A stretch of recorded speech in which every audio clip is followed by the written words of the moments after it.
Welcome back to another episode of LTV News. Halloween may be over, but Thanksgiving is right around the corner, and with that, we have plenty of exciting news to bring to you tonight. From a surprise guest at a recent Flyers game who's no stranger to Philly stadiums, to 2 world records being broken by a dog and a 104-year-old woman, and how LaSalle is helping international students celebrate Thanksgiving on campus this year. Don't go anywhere because coming up, we also have an inside look at a new Pennsylvania business, a child hero who saved his friend's life, and the history behind a famous food dish from Rochester, New York. All that and more, right here on LaSalle TV News.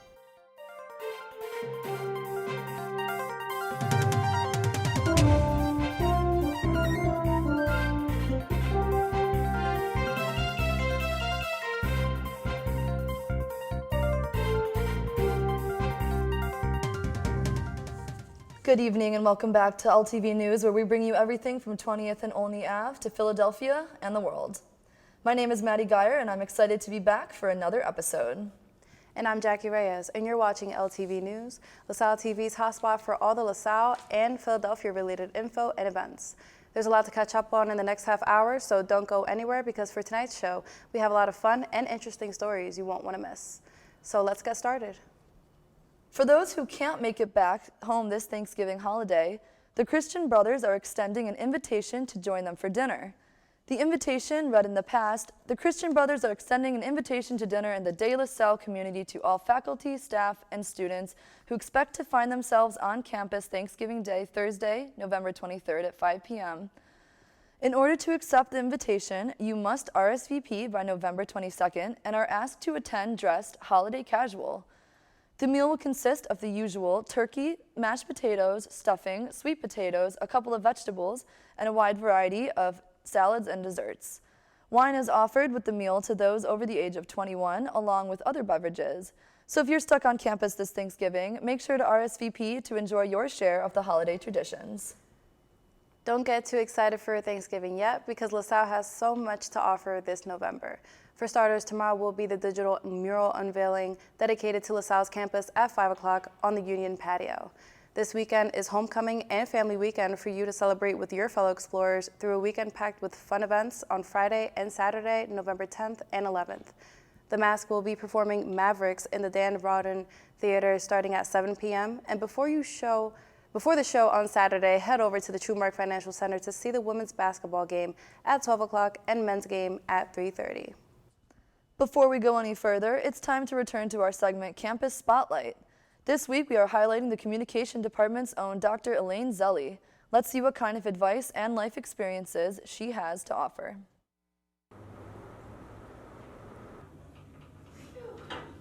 I'm Elaine Zelli. I am an associate professor of communication, and I'm in the Department of Communication and Digital Arts. I have been here since 2000, so this is my, 24th year. That's crazy. 24th year here. I really enjoy the family feeling, and I think sometimes that's an overused expression, but it really is like a family here, and you can come to people, just even as faculty, with a question or a funny story or I'm having a problem or can you help me with this? And I think the students also see that among us. The fact that we are a little bit separated from the rest of campus and in like a wooded environment, it does feel kind of peaceful down here as well, which I personally like that. A little bit of isolation. It has its drawbacks too, but I really like the camaraderie that we have, and as faculty and staff, we genuinely enjoy each other and, would hang out if we weren't so busy, but we genuinely enjoy each other and helping each other. So I think it's been a really great place for collaboration. We asked Zelli what she appreciates most about the city of Philadelphia. I'm going to say, I really appreciate the historic aspects of Philadelphia, which as a kid, when you would be dragged on your field trips, because I'm from southeastern Pennsylvania, so we would go,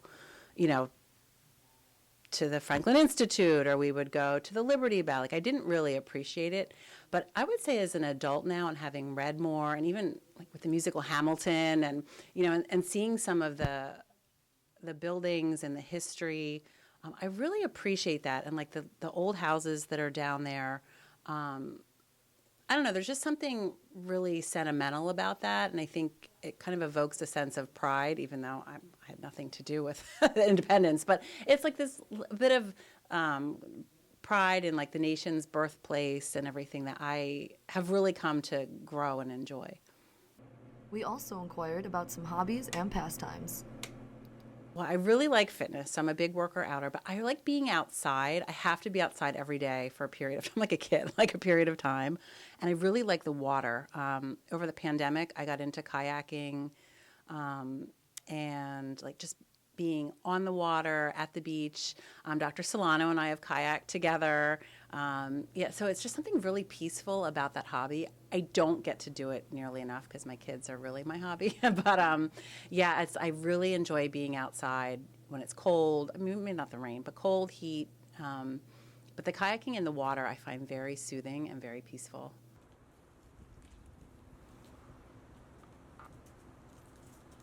A good piece of advice for the end of the semester is you're going to feel like, and it's probably true, that you have a lot to do. Break it up into small pieces. Because if I said like, oh, I have to write a book today, or I have to write a whole chapter, that is overwhelming. And so what I would say to myself is, hey, I'm going to write for 2 hours today, or I'm going to get 5 research articles, and I break it down into really smaller pieces. And I feel such a sense of accomplishment by checking that off. So I would say for a student, when you look and you see, I have 5 papers to do, or I have 5 exams to study for, okay, yes, but then break that down into smaller chunks and assign some times for that. Like say on Wednesday, I have time from 12 to 2. Say, okay, for 75 minutes, I'm going to make a study guide, right? And like make it something that tangible that you could reasonably accomplish, and that's how you get it done. It was great to hear some mid-semester advice from Dr. Zelli, and while we would love to hear more, we're going to take a quick break. But don't go anywhere, because coming up, we have an update on the 76ers team, an inspiring story from a child hero, and an unusual reptile spotting at a Flyers game.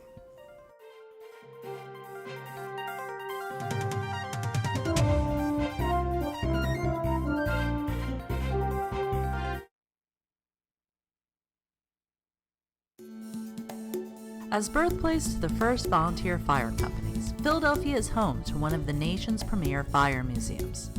Fireman's Hall Museum displays the city's fire history in addition to promoting fire safety.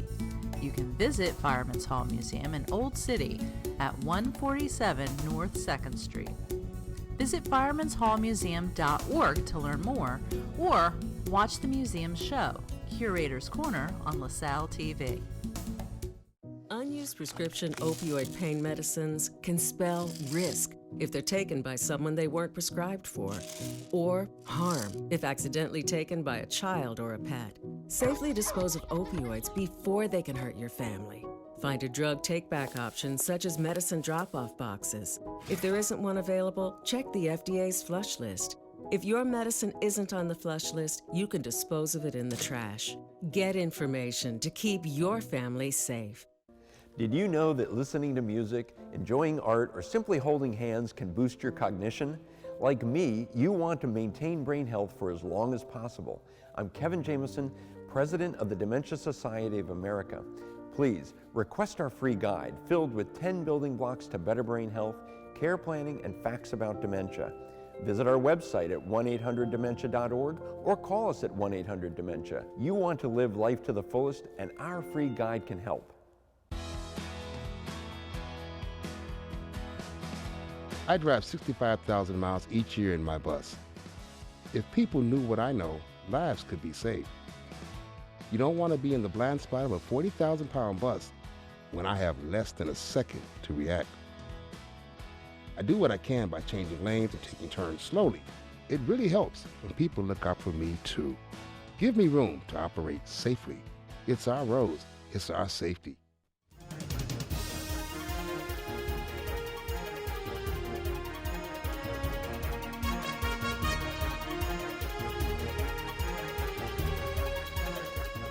Welcome back. In a major development in basketball, the lengthy feud between James Harden and the Philadelphia 76ers has reached its conclusion. According to reports from ESPN, the 10-time All-Star guard is reportedly on his way to the Los Angeles Clippers. The trade deal involves Harden's departure from the Sixers, with Philadelphia securing several players and future draft picks in return. Harden's anticipated move to the Clippers signals a significant shift in his career trajectory, potentially bringing fresh opportunities and challenges. The Clippers, already boasting a formidable lineup, are set to welcome Harden into their ranks. Stay tuned for more updates as this story continues to unfold, with reactions pouring in from basketball enthusiasts and experts alike. 12-year-old student Ethan Williams, who attends Keith Valley Middle School, saved his classmate's life. Ethan and his friend Bryce Henry were eating during their lunch period when all of a sudden Bryce began to choke on an apple. Multiple students rushed to his side before Ethan stepped in and performed the Heimlich maneuver. Ethan was fortunate enough to learn this life-saving technique earlier this year. His family and consumer science teacher, Maureen Carroll, taught him how to do it. It was one of the last things she taught during her 26-year tenure before retiring. Maureen stated, "I'm so proud of him because he listened, he learned, he recognized what was happening, and he acted so fearlessly. In addition, it validates all the hard work that we put into teaching." Ethan hopes that others learn the Heimlich maneuver. According to Ethan, you don't always have to save someone's life, but get to know people. Get to know people, get to know the person, because then when they need you the most, you can be there for them. The Philadelphia Flyers mascot, Gritty, held up Wally the emotional support alligator during the Flyers home game against the North Carolina Hurricanes on Monday night. Wally, a five-year-old 60-pound alligator, is a registered emotional support animal who visits schools and senior centers to provide comfort. Wally is believed to be the world's only emotional support gator. He was wearing a custom-made Flyers jersey and was brought to the game by his person, Joey Henney. The moment was captured and shared on social media, where it quickly went viral, and the unusual event added a unique twist to the game, which was enjoyed by both players and the audience. A new business has opened up in Pennsylvania called Cravewell Cafe. Their focus is providing healthy and fast food and drink options like smoothies, toasts, and fresh juice. They are located in Woodwood, Collegeville, and Malvern. Last week, Donnie was able to head over to one of the stores and check it out. Let's see what it's all about.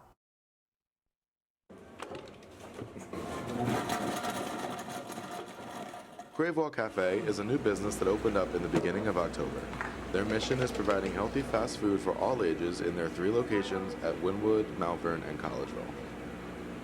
What makes Cravewell so unique is our diverse and unique menu, as well as our fresh fruit and vegetables. We provide smoothies, juices, toasts, and smoothie bowls. My favorite food option on the menu is bruschetta, which comes with cherry tomatoes, mozzarella seasoned with salt and pepper, basil, and drizzled with balsamic vinaigrette. My favorite smoothie is the Banana Bliss, which is bananas, oat milk, granola, honey, and vanilla. My day consists of opening the store at 8 a.m., as well as making sure everything is clean and making sure that the fruit and vegetables are freshly prepped and ready to go. If you're looking for some new foods to try, take a trip to Cravewell Cafe, one of their 3 new locations. Whether you get food, juice, or a smoothie, you won't be disappointed.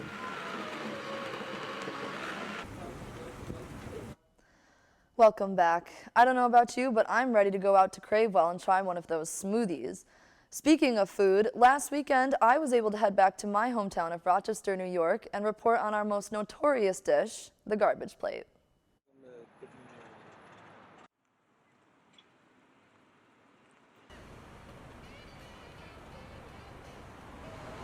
The garbage plate brings some of the best foods in American culture and combines them to make such a perfect flavor that you just can't recreate in any type of food. It is such a combination of the crispiness of the potatoes, the softness of the mac salad, the very meaty texture of the hamburger and the cheeseburger. Rochester's culture is definitely very diverse, and I think that's the perfect way to describe our food here too.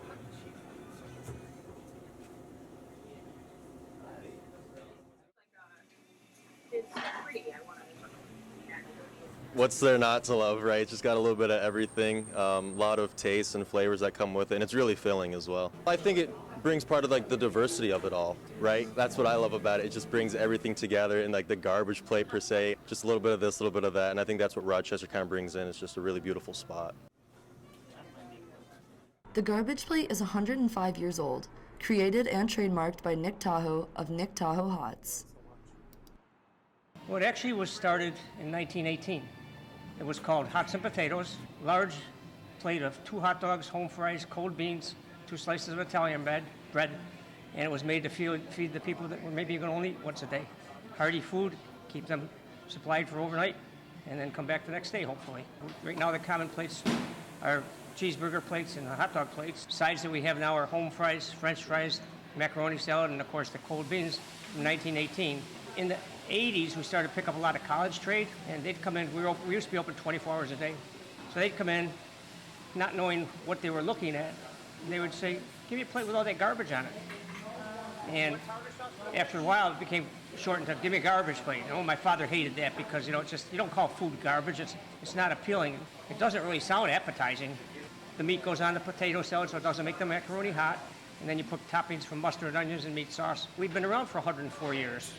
How many generations have been exposed to garbage plates? It's only the past 30 years or so that there were no other copycat places out there. So if you wanted a garbage plate, you had to come here. And you still have to because it's trademarked, so somebody might be selling some other plate called something else, but if you want to say that you actually had a garbage plate, unless you've been to Nick Tahoe's, you haven't had one.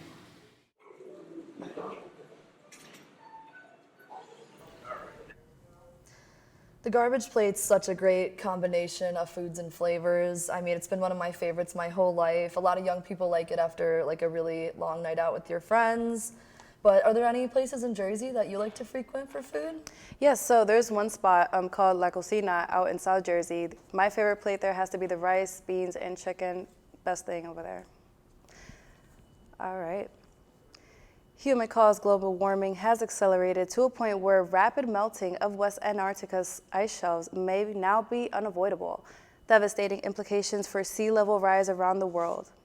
The new research has found, even if the world meets ambitious targets to limit global heating, West Antarctica will experience substantial ocean warming and ice shelf melting, according to the new study published Monday in the journal Nature Climate Change. According to other research, ice shelves are tongues of ice that jet out into the ocean at the end of glaciers. They act like buttresses, helping hold ice back on the land, slowing its flow into the sea and providing an important defense against the sea level rise. As ice shelves melt, they thin and lose their buttressing ability. What sounds like a plot of a horror movie, a group of orcas sank a yacht after smashing into the steering fin for 45 minutes. The attack occurred on Halloween as the boat approached the Strait of Gibraltar. Luckily, the captain and crew were rescued and returned safely.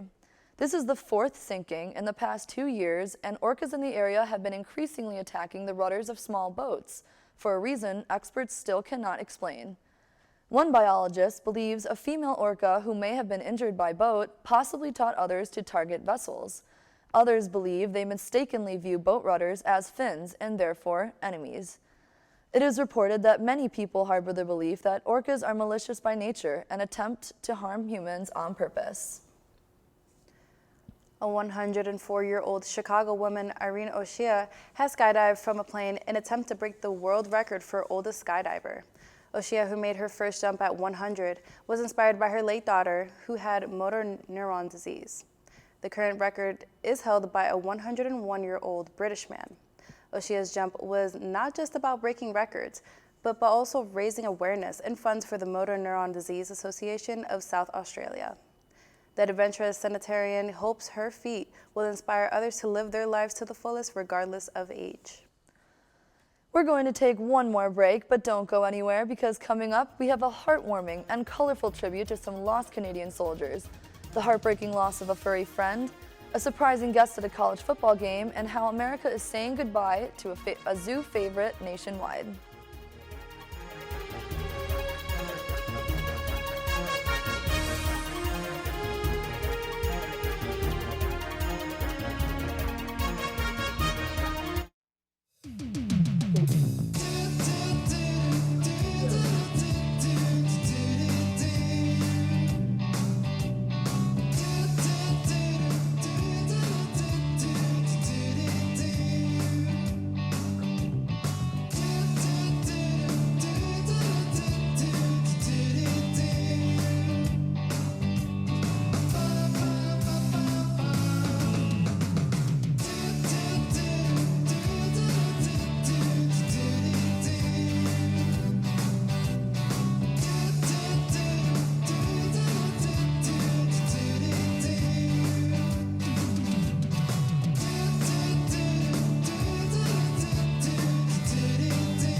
worried about your parents.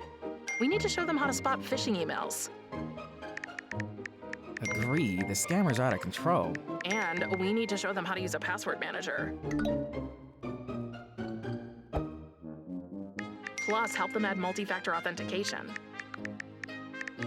Yes, we use MFA at work and it's great.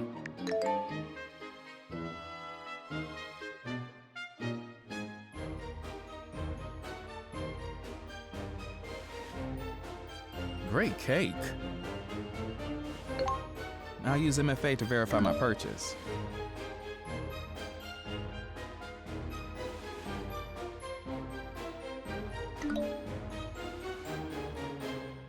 Software update? Done. Time to celebrate. For more information on how to keep yourself and those you care about safe online, go to cisa.gov/secure-our-world.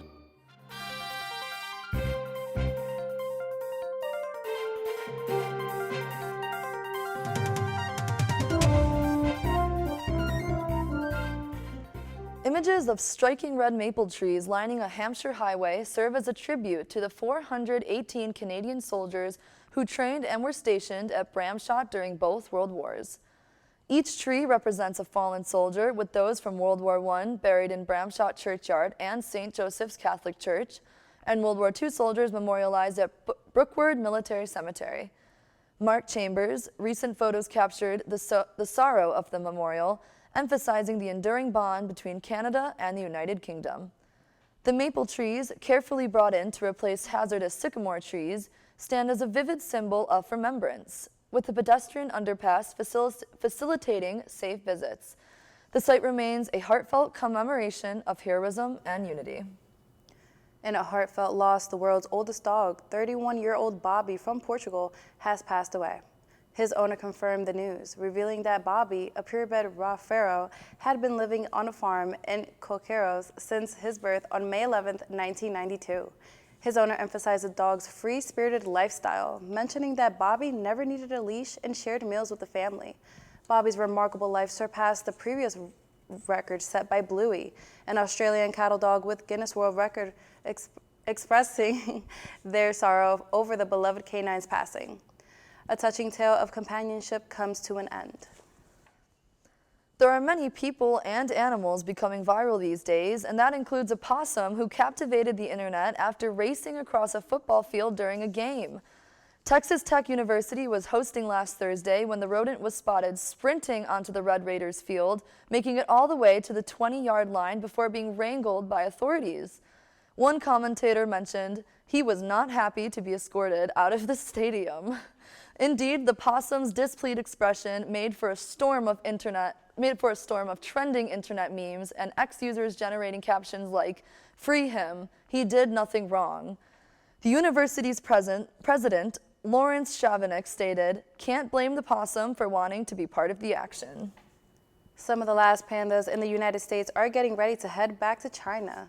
The National Zoo said last month that their last 3 panda bears will return to China by November 15th. Panda lovers are rushing to say their goodbyes before they are all gone from the zoos. The U.S. is not the only country facing the loss of these bears. The only pair of pandas in Britain are being sent back home to China from the Edinburgh Zoo before the end of the year. China is also negotiating with Australia for the return of 2 pandas from the Adelaide Zoo. Depending on the future actions, all 3 countries could be pandaless by 2024. Animal keepers are preparing the bears for their 20-hour journey in a crate. Animal keeper Mario Lally, who will be traveling with them, said, "The pandas absolutely love their crates. Some pandas actually don't want to leave their crates." She also added that they have to bribe them with foods to get them out of their crates. They are expected to spend most of the flight eating and sleeping. The zoo plans to send them with a 200-pound soft bamboo, as well as other foods like carrots and apples. The zookeepers have also mentioned how much they are going to miss these animals that they spend so much time with. And before we go, we leave you with a story to get you in the Thanksgiving spirit. Barry's Pancake House, located in Kalamazoo, Michigan, will continue a decades-long heartwarming tradition of giving away free meals to the public on Thanksgiving. Previous owners of the location, which was known as Theo and Stacy's, kept a 50-year tradition of distributing the hot meals to those in need, beginning their charity operations in 1977. They have served thousands of individuals and families ever since. Now, Barry's Pancake House has been handed the responsibility of upkeeping this tradition and providing Thanksgiving comfort to the downtown area.